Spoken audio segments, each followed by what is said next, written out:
Amy Lee from Evanescence, how are you? I'm good. How are you? I'm very good. Congratulations. Your new album, your sixth studio album, Sanctuary, officially out. How's it feel? Feels amazing. Feels so good to have it out. Oh my God. We've been working on it for so long. I'm obsessed. I have triple, quadruple checked. It's been this beautiful, life giving project, honestly. But you get to the end and all the details and everything, and it's just been beautifully consuming. So this is the fun part where we get to share it with everybody. Is it hard to wait that long? We got our first taste of it about a year ago. It was last summer. We got our first little like harbinger of the album. It must be hard to wait almost a full calendar year. Well, we were working on it that whole time. To be honest, like normally there's a little bit more breathing room between like finishing the last things and the album coming out, but we've got this tour booked. So I was like, go, go, go, go. I think we finished like the masters on, I want to say, God, like April 8th or 9th or something like that was like our final, like it's got to be done in the can by this or it won't be out by tour. So yeah, I mean it kind of flew by in some ways. So yeah, it's always one of those things though, like as it's going, each time you finish one it's like, ooh, I can't wait for him to hear this. I want to walk through the album with you a little bit, and we'll start at the beginning, which feels logical. A Beautiful Lie gets us going. That sets the tone for the whole thing. Can you take me inside that song in particular and why it sets the stage for the entire album? Sure. So that is one of the first ones that we were working on. So I mean, I think to me, just like on a personal level, it feels right. Like we've had that one simmering. We had, let me think, three songs like going that we'd been working on, like, in between tour dates and stuff in like 2024, sorry. Yeah, by the time we got to 2024 it was like, okay, let's go in with Nick, and get things started. And it was that one, About Us, and Calm Down. So that was kind of like our first getting in the studio, everything. That song to me is just really empowering. I don't know, it just feels like a statement of, all right, this is the challenge, we're taking this on, here we are, 2026, let's fucking go. And I during the time we were making those three songs, Afterlife came up also, like out of the blue. Netflix, Alex Seaver came to me and we're like, hey, you want to work on this song together? And then it snowballed. We were already in the studio into a full-on Evanescence song, and then chapter 2 and 3 and 4 happened after that. Were you an anime fan before that? Like, as I understand, like you kind of became a Yeah, fan of the show, but like, were you into anime before that? I am like, that is sort of my child teen self. A big Miyazaki fan. That's my vibe. This is obviously more violent, but so well done. I love the Devil May Cry series. I think it turned out so well. What was the reaction like from the fan base? Not just like the fans of the show who may have just like stumbled across the band for the first time, but also from Yeah. Evanescence's fan base. Like a bit of a wait in between albums. Like what was the reaction like from fans? It was really a big reaction, I felt like. And I think part of it was like the crossover. Like that was a cool combo of two brands that make sense together. And it's fun to think about it that way because I love making music for film. It's dramatic. You get to some degree sort of pull yourself out of it a little bit and think about like the world and the characters and the feelings you're trying to invoke. So that just feels good to me. But it's cool because the way that it all came together was in a very classic kind of Evanescence way, with the sound of it and everything. So two worlds just colliding. I thought the response was rad. It was really great. That song was big for us last year. And then you give us a second single, Who Will You Follow, which is also a monster at rock radio, not surprising. What's this one about? Take us inside that song. This is, so on the whole other side, we talked about how the album started. This was like the second to last song that we wrote for the album and one of the last things that we finished. And that was a beautiful thing because at that point we had been through some chapters. We went in the studio with Zach Cervini and Jordan Fish and had this incredible burst of like creativity and connection and collaboration and just speed, like things just flowing out really fast, and we'd sort of hit this new core, and had been decorating all around that. And in one of the final like sessions, one of the final phases for us to come together and work on songs that we already had started, um, that one came out, was written like with all of us all together. So it feels really good to have the first single be the one like what everybody was a part of it. We knew what the album was about, what we sounded like, you know, where it was. So it was possible to sort of make that thing that makes a great single for the first song out, you know, which sort of has a little bit of everything and a bit of a taste of the album. I think it represents it pretty well. That song is about where we're at. That song is about breaking through the lies, finding each other in reality in the madness. It's basically the plot of The Matrix. So waking up to the real world and rejecting the propaganda and breaking through and finding each other and finding humanity, and finding ourselves beyond all that. Okay, now the title track, Sanctuary, stuck out to me too. And I wrote down two words that I think have already been mentioned here in this conversation, and that was epic and cinematic. The whole thing is so big in how it builds, it comes to a massive crescendo. What makes that the title of the album, I guess, was my first question. Yeah, that's actually kind of funny. Every time I've ever heard like a title track is on an album, I always assume that they wrote the song first and then named the album because the song was so cool like Mm. after it. This was the opposite. Like I thought of the name of the album while we were on tour. Actually, we were on tour in Australia, and I just sort of said it on stage. I was like, this is our sanctuary.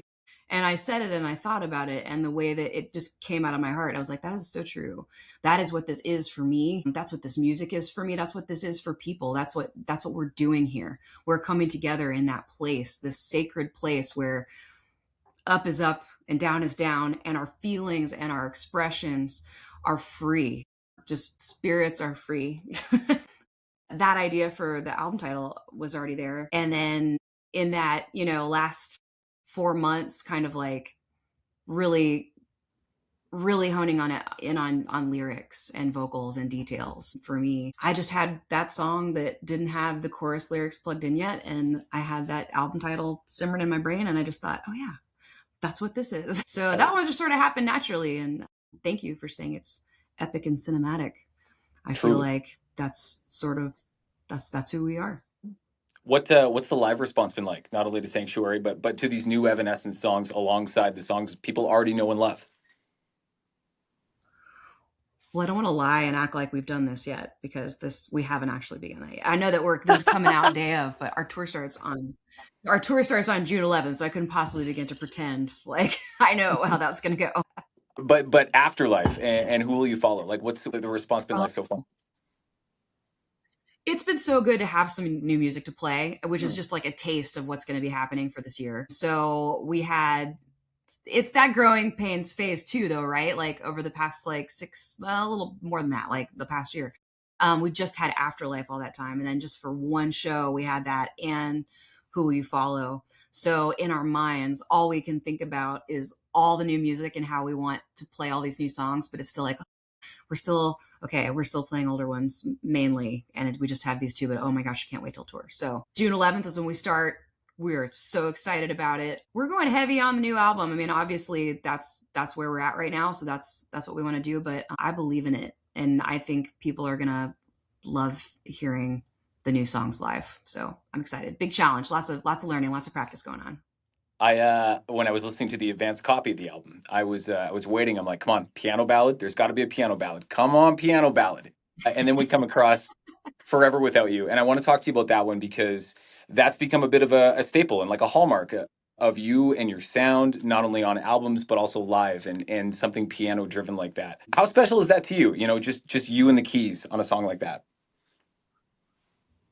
I feel like that there's just a part of me that's home, you know, Mhm. and there's kind of always got to be that place. And it's funny, like oftentimes I get to like towards the end of the record, and I'm like, we don't need a ballad, we're fine.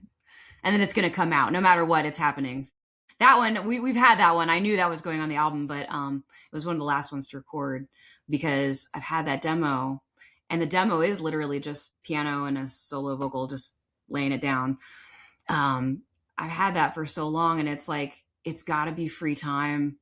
and it's all emotion, it's all feeling, and it was daunting to me to like recut it. Um, but finally, like I did, and that was the other one we did with Nick.